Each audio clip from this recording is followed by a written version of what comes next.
Okay, welcome to the Women's Coaching and Consulting Council of C-Suite Network. We just are getting this party started, and we're so glad you're here in person watching the recording. And we're so grateful to all of you because when you watch the recording and then follow us on our LinkedIn page and our YouTube channel, oh yes, we have a YouTube channel. And also we're going to be starting a private Facebook group. So we're all up in the social media, as the Utes say. Okay, we've got that going on. All right. So we have a tremendous guest and we've got some slides. It's all good. But let's not waste another moment to bring up our special guest, Rich Trigger Bontrager. Say that really fast because Rich is the person who rocks the virtual stage and helps other people to do the same thing. Because in our council, we love to bring on experts, thought leaders. People are not just talking about it, but they're doing it. So Rich, what we were talking about yesterday in our speaker challenge, and to all of you, thank you again. Day 2, my goodness, such a great day 1. You enjoyed day 1, take yourself off mute. Let's give ourselves a little thumbs up, sparkle fingers, woohoo. Yeah, thank you.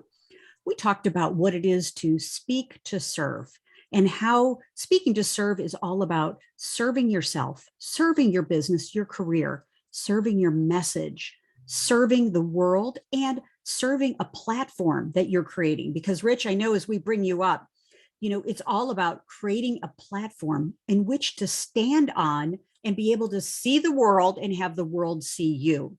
So all about creating a platform, whether it's virtual, in person, hybrid. And we know, Rich, and all of you on our call today, you've been doing this.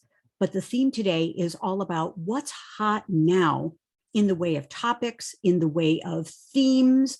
Where's the world going so we can speak to that? So, Rich, we want to talk about themes, what's now, because you've got this podcast, you've got your work that you're doing, you see a lot of speakers.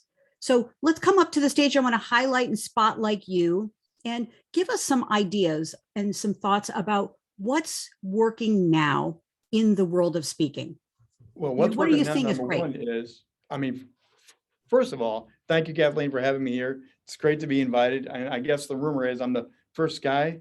Yes, you are.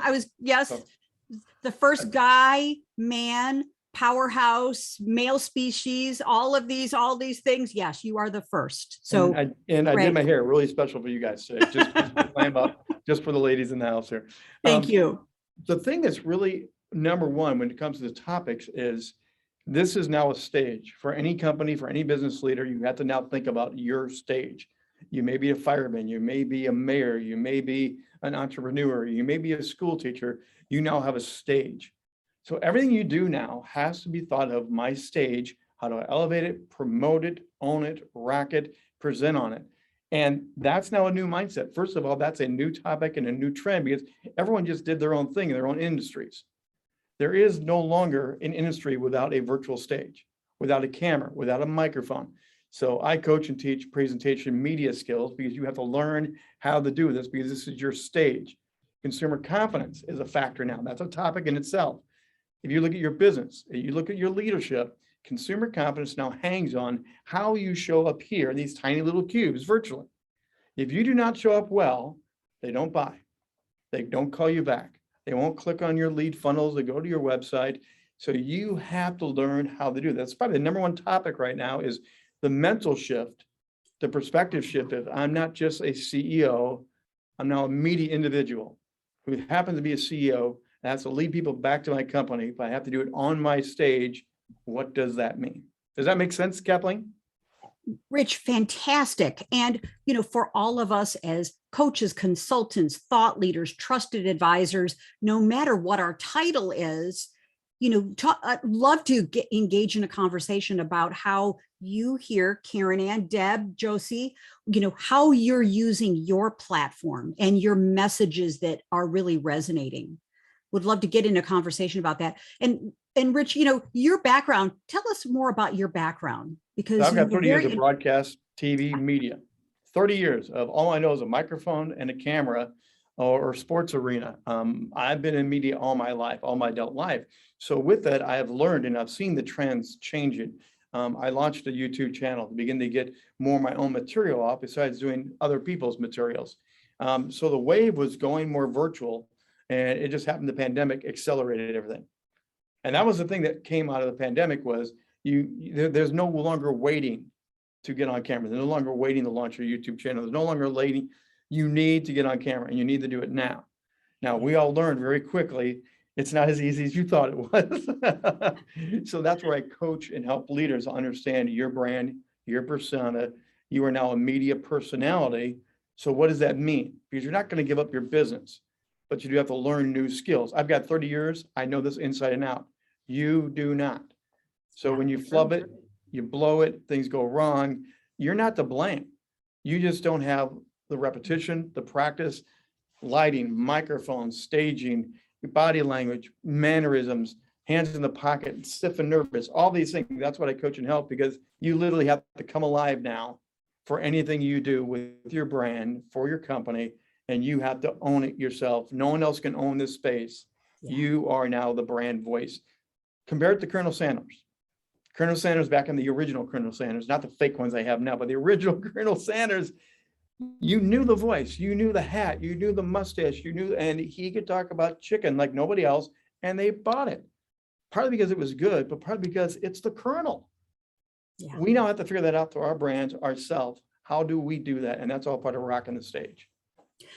Yes, excellent, excellent. And Rich, in your experience, and our wonderful participants here, our sisters in our broadcast today, be thinking about your questions too of Rich, because, you know, Rich, yes, Colonel Sanders was selling the chicken, but yep. He was also, you know, selling, you know, nutrition for dinner and families coming around the table. And, you know, yep. His speeches were more about the chicken. The chicken was the vehicle, but yes. It was everything around it.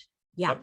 Yeah. And that's now what we have to figure out. So some of those hot topics are my brand, my concept. So most branding conversations up till now have been, what's my color?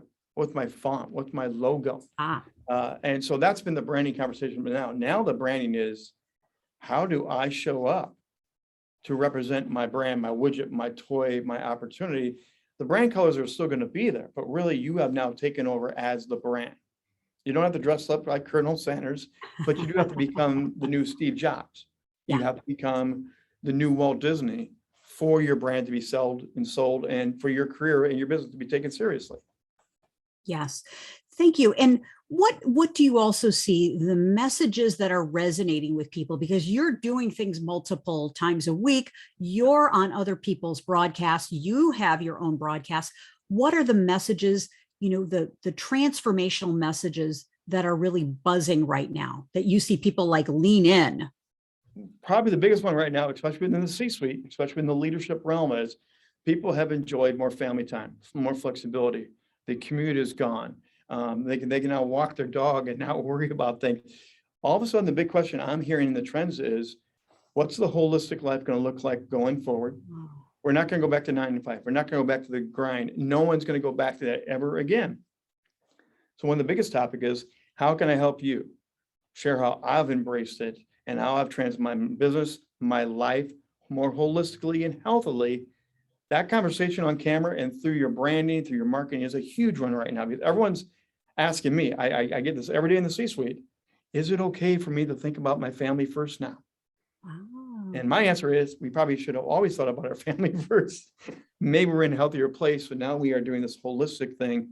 Talk on that to your teams, talk on that to your leaders, coach on that to yourself, that you don't have to go back to the grind. You can still thrive, you can still grow, but you can be healthier for it. And that's why there's that great resignation term out there. People have decided, I can do this at home as well as in the office, and I don't have to kill myself anymore. That's probably the number one topic that's on every virtual call I'm involved with now.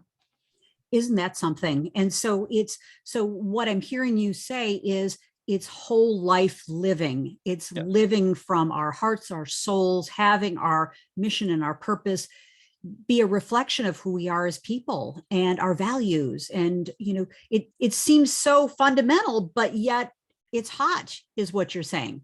Well, topic number 2 is values.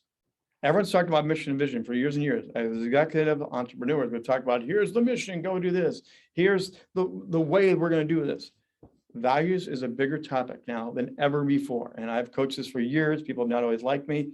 I put values over mission and vision.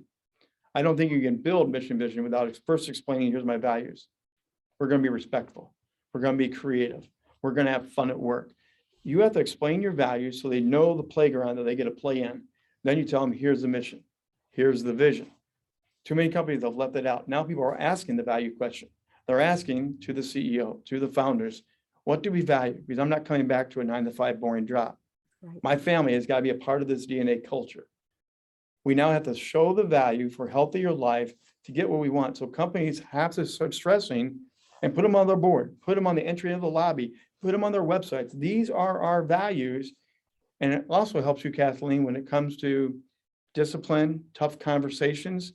Instead of having an argument about behavior and conduct, you talked about, here's the values, you agree to the values. And right now I hear the rumor mill is going pretty strong. You're breaking down confidentiality and respect. Let's talk about that so we don't have that value destroying what we got a good thing going. So values work in a lot of new ways. It's probably one of the number 2 hot topics right now. How do you have values and communicate those values to your company, to your customers through this virtual lens? Really excellent. And, are there other trends that you're seeing are hot as well? You've got the first 2, work-life balance, work-life harmony, values, all of that. Probably the third one and the hardest one is you have to take off the mask as a leader and you're going to be more authentic than ever before. People do not want to hear success stories. They do want to hear your failures. They do want to hear your fears. They do want to hear that you went out and had a great time with their family and the Grand Canyon over the weekend or whatever. People want to hear you more than just the bottom line and the dollars and the cents now. Yeah. So you as a leader have got to be comfortable sitting down before you get to the boardroom, before you start talking about the next quarter. You need to lead out with you personally, bring people into that personal relationship, let them have some fun with it. But you now have to have heart and soul and be one of the day, say even, we blew it last quarter. We went for this project. It wasn't the right project. We learned from this project and admit it, own it. Don't keep saying that was a good win when it really wasn't. So transparency maybe is the new key word. We have to learn to do this as a leader. And this is very intimate. When you learn how to do these virtual calls and training seminars, when you make these personal and entertaining, it's very intimate and very powerful. Instead of shying away from it, lean in and give them your heart. Excellent. Excellent. Great. So feel free, use the reactions button for questions you may have about Rich, that Rich's experience. It will bring you up on the stage as well.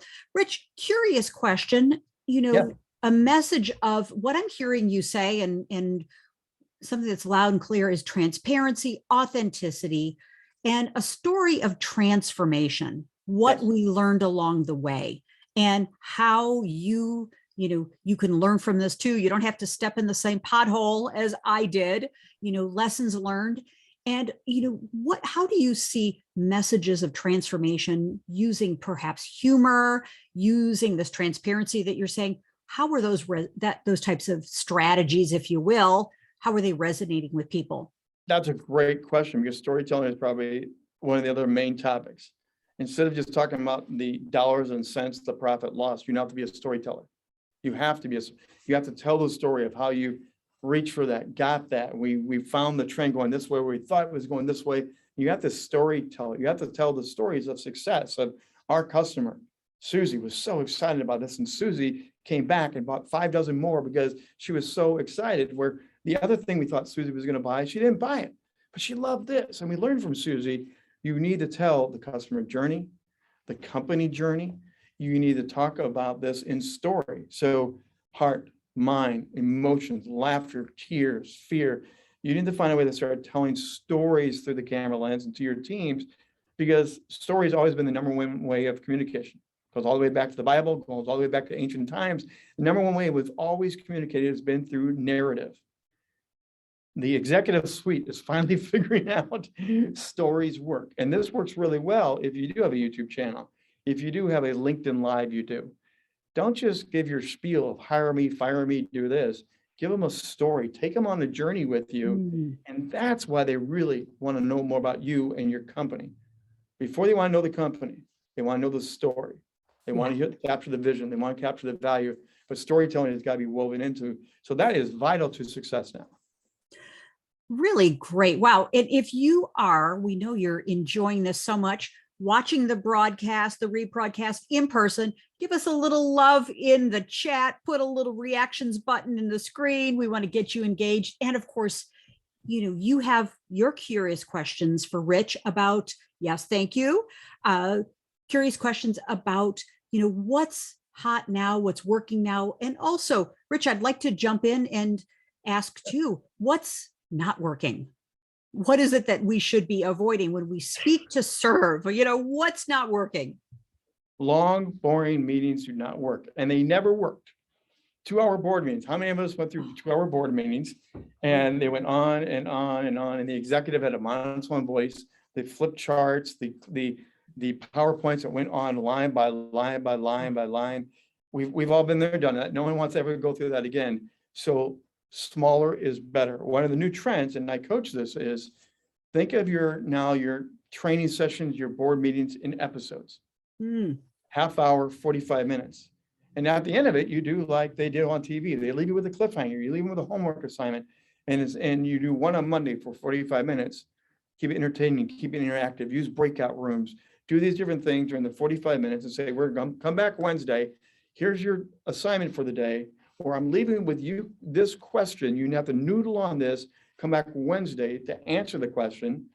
So they're ready to participate. They're already thinking in the game, do another 45 minutes, and you turn them into episodes. Because no one's going to watch a 2-hour Zoom meeting and think they're really engaged anymore. They will be on their phone. It's proven at school with kids. It's proven in the executive suite. They're checking their emails when you want them here. So you need to find a way. Less is more. More touches more often is better too.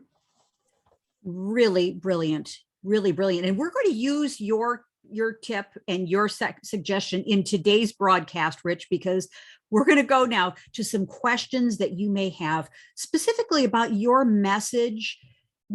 How can you make your message more engaging? How can you avoid, you've got so much information you want to share, but is the information transforming? Is it causing people to take action? Is it causing people to have a new belief, a new way of thinking that creates something new, right? Aren't we all ready for something new? I think we are. Yeah. Yes. Yes. Well, let me add on that real briefly here. Please.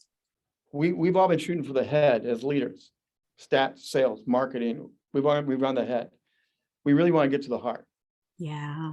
This is the shortest but longest journey as CEOs, as executives. It's also the most personal and dangerous, because when you move outside of this and you get the heart, they'll tell you the truth, but you also now get their emotion, you get their heart running, you get them invested in the company, not just mentally participating, you get them wholeheartedly. So my thing is to communicate in a way, in stage, hybrid, whatever, that moves from here to here. And that's why the storytelling, that's why the other things are so important.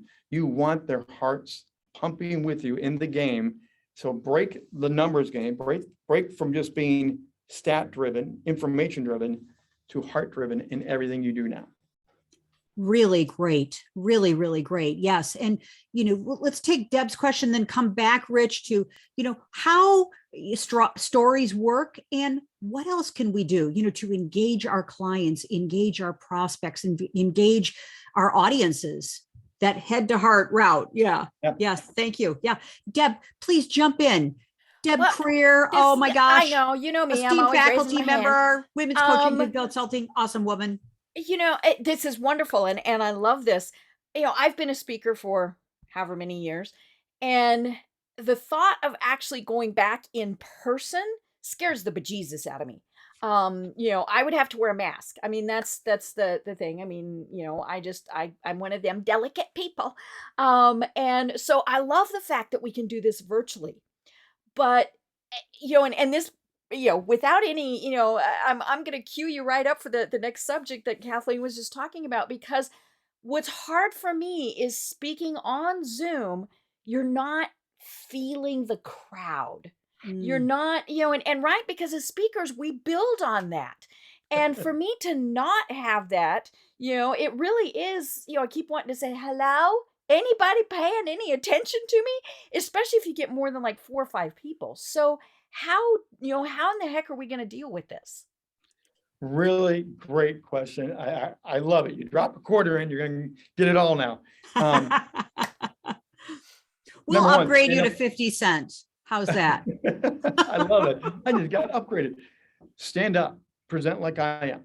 Your body language, your emotion becomes a part of this. You're back on stage. The number one thing I heard through early pandemic, coaching many great speakers, was, Rich, you seem like you're having fun. I'm bored stiff. I'm not connecting. I hate this. And I would tell them, stand up in the middle of my coaching calls, and they think I was an idiot. And then literally you would see them start moving and talking. They would interrupt my coaching. Wait, Rich. And I'm like, what? Why do I feel different? What's going on? I'm like, what do you mean? And I would intentionally play dumb. And finally they go, Rich, I feel like I'm back on stage. Is that wrong? And I'm like, no, because you are. You might still be in your living room, but you're now on stage emotionally and mentally, and it changes the game of communication. 70% of what we communicate is nonverbal. When you sit down, all you're getting is talking heads usually. You have to bring this back in. So you are on stage again. It's a great comment, Deb. The other thing is then your eye contact. You need to talk to the camera. You need to look to them like they're people. Call them my name. Deb, great question. Wonderful. You can use breakout rooms for engagement. You can do a lot of different things, but it starts with you have got to get amped up to be back on stage. So my secret for me, I do it every time I'm on stage, virtual, live, hybrid. I'll usually crank up Carry On Wayward Son, or one of my favorite Kansas songs, and I'm doing the air guitar and I'm having a great time and I'm getting all pamped up. And then I'm ready to literally step on stage. I am now back mentally, emotionally revved up because it matters so much. Too many people are getting on saying, thanks for joining our Zoom call today. And Deb, that was fantastic. And that's as much emotion as you get out of them instead of bringing it, because this is now TV, whether you know it or not, you're all broadcasters, you're all on TV. You have to treat it like Johnny Carson would come out behind that curtain every night. I love Johnny Carson. Yes, I'm dating myself, but he would come out and he was ready to go. That's part of the new game of being that media person. How do you get energized? How do you do it? Whatever your favorite song is, whatever your favorite thing is to get you jacked up, to get to come on full throttle. So when Kathleen introduces me, I'm not like half checked out. Woo, Kathleen, thanks for having me. That's how you want to do this now. Does that make sense, Deb?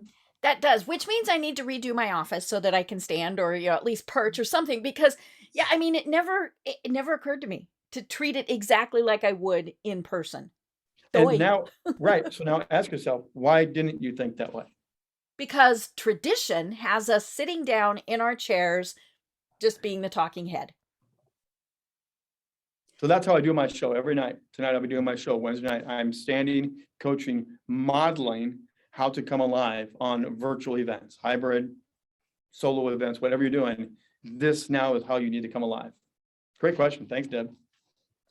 Yes. Just so you don't have to redo your office, Deb, I have a little rolling stand that I bought, really cheap one off of Wayfair, that you can raise the height on so that I can put my laptop on it and put it wherever I want when I'm doing a talk or a presentation. Now I'm sitting down now, but when I'm doing a presentation, I agree, totally. Standing is, it just changes the whole energy. But you don't have to rearrange. You can just buy a little rolling stand that you can put anywhere and raise the height so that you can be looking right at the camera.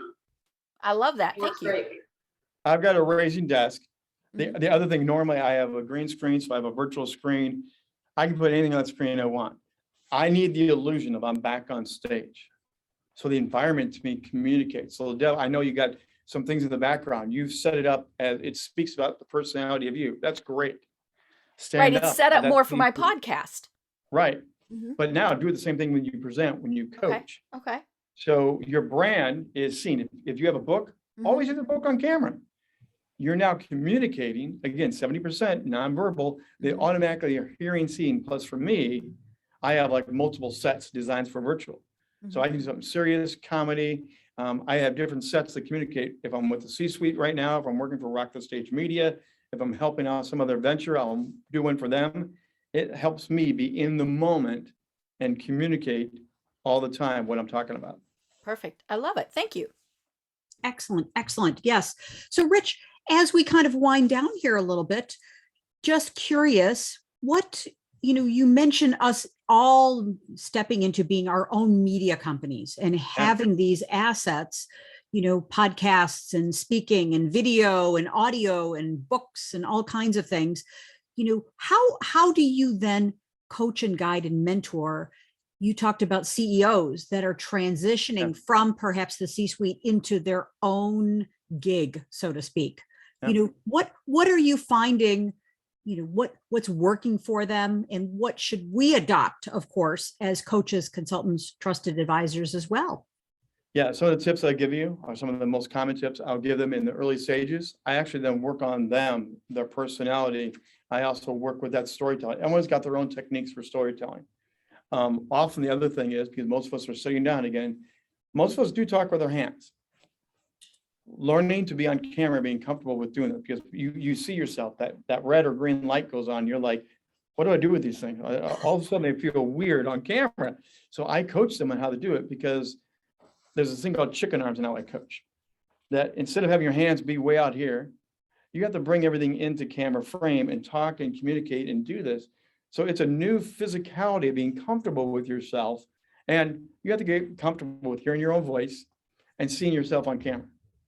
And the thing is, I don't even see a camera anymore. There isn't a camera. I don't even know it, don't even recognize it, because I'm in the moment with you guys. I'm literally watching the faces, the crowd. I can see myself, but I'm more focused on you.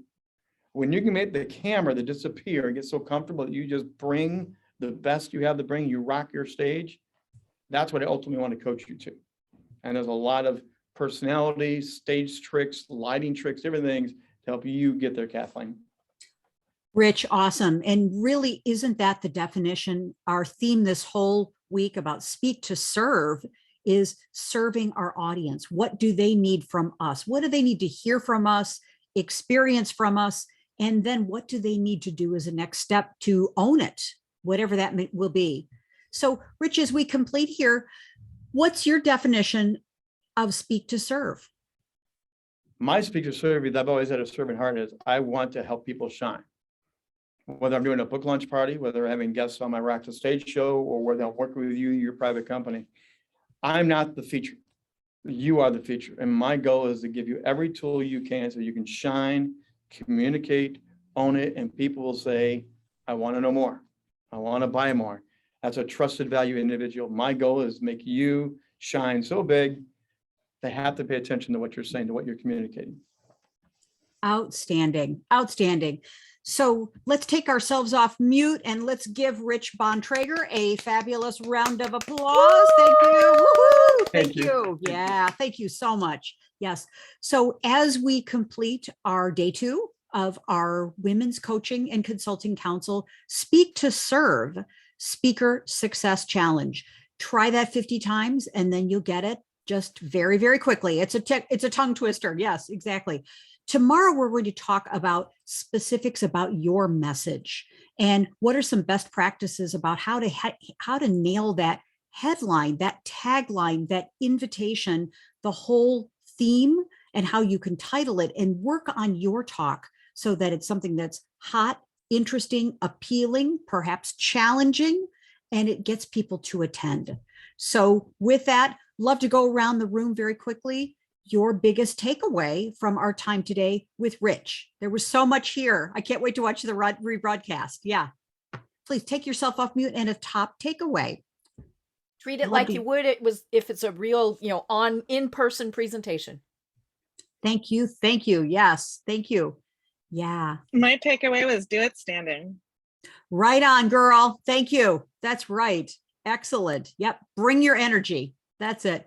Vanessa Karanen would love to hear your biggest takeaway from our time today with Rich. While he was on vacation, we so thank you, Rich. Thank you. Just who you are.